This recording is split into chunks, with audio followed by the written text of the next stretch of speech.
বাংলাদেশ জাতীয় ক্রিকেট দলের সাবেক অধিনায়ক সাকিব আল হাসানকে ঘিরে নতুন করে শুরু হয়েছে আলোচনা। আন্তর্জাতিক সংবাদ মাধ্যম রয়টার্সকে দেয়া এক সাক্ষাৎকারে তিনি জানিয়েছেন, সরকারের কাছ থেকে নিরাপত্তার নিশ্চয়তা পেলে তিনি দেশে ফিরতে চান। শুধু তাই নয়, তার বিরুদ্ধে থাকা সব মামলার বিচারও মোকাবিলা করতে প্রস্তুত বলে জানিয়েছেন বাংলাদেশের এই তারকা অলরাউন্ডার। একই সঙ্গে নিজের আন্তর্জাতিক ক্যারিয়ারের শেষটা দেশের মাটিতেই করতে চান বলেও ইচ্ছা প্রকাশ করেছেন তিনি।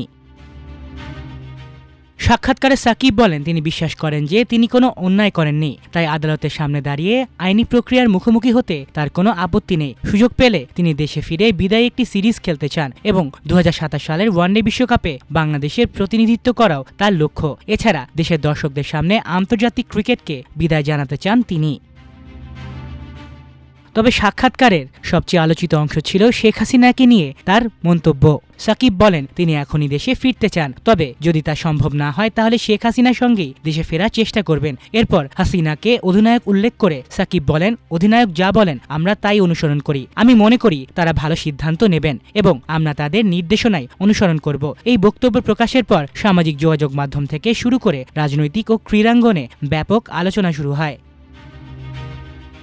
সাকিবের এই বক্তব্য প্রকাশের কয়েক ঘন্টার মধ্যেই তার দেশে ফেরা এবং জাতীয় দলে খেলার সম্ভাবনা নিয়ে স্পষ্ট অবস্থান জানান যুব ও ক্রীড়া প্রতিমন্ত্রী আমিনুল হক। ক্রীড়াভিত্তিক ওয়েবসাইট ফ্রিকবাসকে দেয়া সাক্ষাৎকারে তিনি বলেন, বর্তমান পরিস্থিতিতে সাকিব আল হাসানের দেশে ফিরে জাতীয় দলের হয়ে খেলার কোনো সুযোগ তিনি দেখছেন না। প্রতিমন্ত্রী বলেন, একজন ক্রিকেটার হিসেবে সাকিবের অবদান অবশ্যই বড়, কিন্তু তিনি যখন একজন ক্রীড়াবিদের পরিচয়ের পাশাপাশি রাজনৈতিক পরিচয়কে সামনে এনেছেন এবং সাম্প্রতিক সময়ে রাজনৈতিক কর্মকাণ্ডে সম্পৃক্ত হয়েছেন, তখন পরিস্থিতি ভিন্নভাবে বিবেচনা করতে হচ্ছে। তিনি আরো বলেন, একজন খেলোয়াড় হিসেবে এতদিন সাকিবের বিষয়ে সরকার এবং সংশ্লিষ্টরা অনেক সহনশীল ছিল, কিন্তু এখন আর তার জন্য বিশেষ কোনো ব্যবস্থা নেওয়ার সুযোগ নেই। দেশে ফিরলেও তাকে অন্য সবার মতো আইনি প্রক্রিয়ার মধ্য দিয়ে যেতে হবে।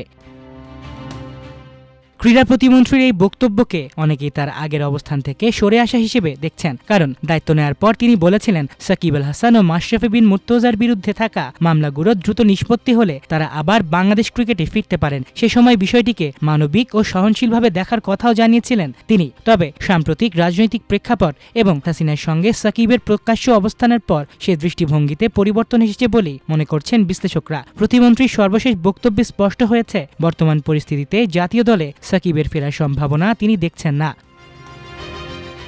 মাল্টিমিডিয়া ডেস্ক, আমার দেশ।